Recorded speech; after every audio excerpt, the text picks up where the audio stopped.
Media మిత్రులకు నమస్కారాలు.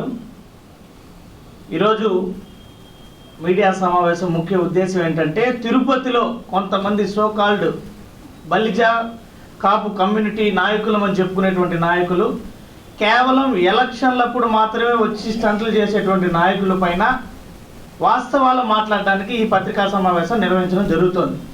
ముఖ్యంగా ఎవరైతే ఈరోజు తెలుగుదేశం పార్టీకి కొమ్ము కాస్తూ తెలుగుదేశం పార్టీని భుజాలపైన మోస్తూ కాపులమని చెప్పుకుంటూ బలిజలమని చెప్పుకుంటూ ఆ సొంత సామాజిక వర్గ నెత్తిపైన కాళ్ళు పెట్టి అనగదొక్కేటువంటి నాయకులుగా ఈరోజు తిరుపతిలో వాళ్ళని మేము గుర్తిస్తున్నాం. ఎందుకంటే 2014వ సంవత్సరంలో తెలుగుదేశం పార్టీ అధ్యక్షుడు నారా చంద్రబాబు నాయుడు గారు ప్రకటించినటువంటి మేనిఫెస్టోలో మొత్తం 52 పేజీల మేనిఫెస్టోలో 28వ పేజీలో కాపుల సంక్షేమం అని పెద్ద హెడ్డింగ్ పెట్టి కాపుల సంక్షేమం పైన తెలుగుదేశం పార్టీ ఇచ్చినటువంటి భరోసా ఏంటంటే, కాపు సామాజిక వర్గానికి చెందిన వారు కొంతకాలంగా తమను వెనుకబడినటువంటి కులాల జాబితాలో చేర్చాలని విజ్ఞప్తులు చేస్తున్నారు. వెనుకబడిన కాపు సామాజిక వర్గానికి తెలుగుదేశం పార్టీ తగు ప్రాధాన్యతనిస్తుంది. అంతేకాకుండా కాపు సామాజిక వర్గానికి గతంలో కంటే రాజకీయ ప్రాధాన్యత కల్పించి ప్రోత్సహిస్తాం.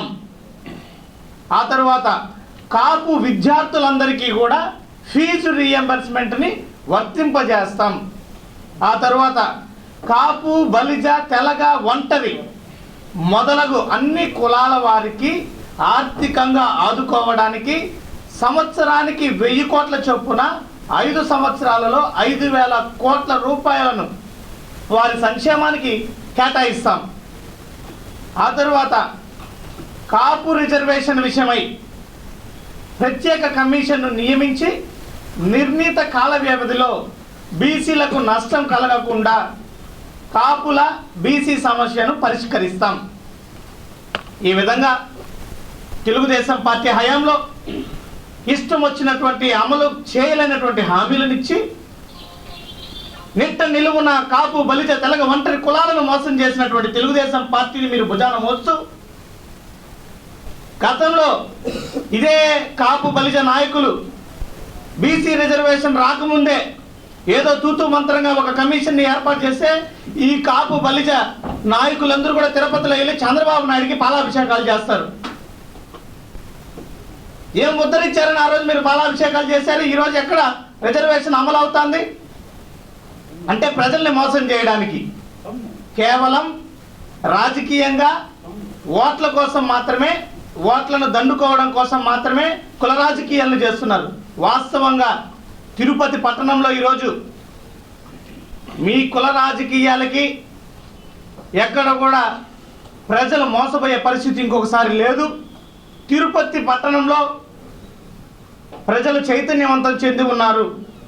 మీరు మొన్నటికి మొన్న కాపు భవన్ దగ్గరికి వెళ్ళి రాజకీయం చేసేటువంటి పరిస్థితి.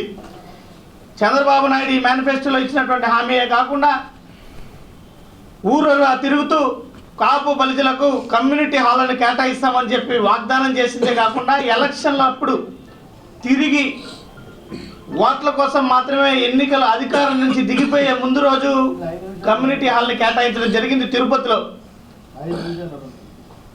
ఎక్కడ కూడా దానికి నిధులు కేటాయించలేదు. కమ్యూనిటీ హాల్ కేటాయించిన వెంటనే దానికి ఒక భారీ సభ, అప్పుడే ఈ కాపు బలిజ ఎవరైతే సోకాల్డ్ నాయకులు ఉన్నారో వీళ్ళందరూ మళ్ళీ దాని మీద ఒక భారీ సభను ఏర్పాటు చేసుకొని చంద్రబాబు నాయుడు గారు మాకు ఈ విధంగా చేశారు, చంద్రబాబు నాయుడు గారు మాకు ఆ విధంగా చేశారు, గొప్ప డప్పులు చెప్పి ఈరోజు మళ్ళీ మీరు దాని గురించి మాట్లాడుతున్నారు.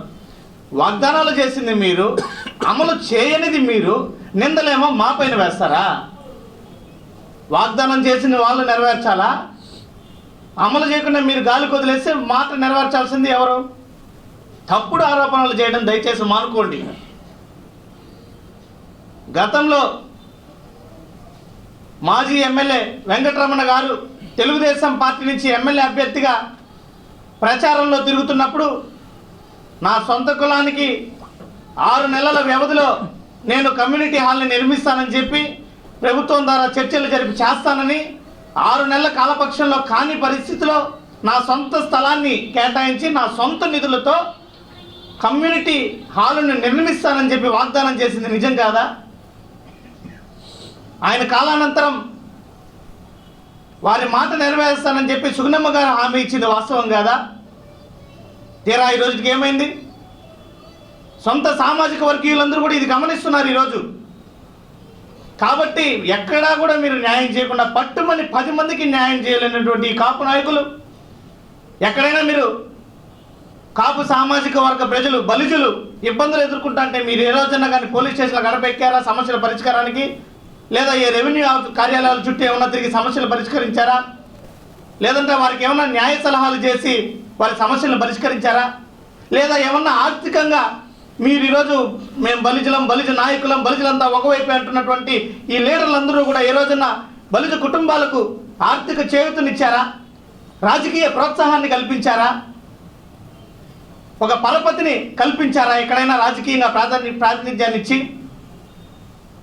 అదే ఈరోజు మీలాగా కుల రాజకీయాలు చేయకుండా అందరినీ హక్కును చేర్చుకుంటూ ఈరోజు మేము గర్వంగా చెప్తున్నాం, భూమన కరుణాకర్ రెడ్డి గారు కానీ, భూమన అభినయ్ రెడ్డి గారు కానీ తిరుపతిలో బలిజులకు కార్పొరేటర్లుగా అవకాశాన్ని కల్పించి వాళ్ళు గెలవడానికి కూడా సహాయ సహకారాలు అందించడం జరిగింది.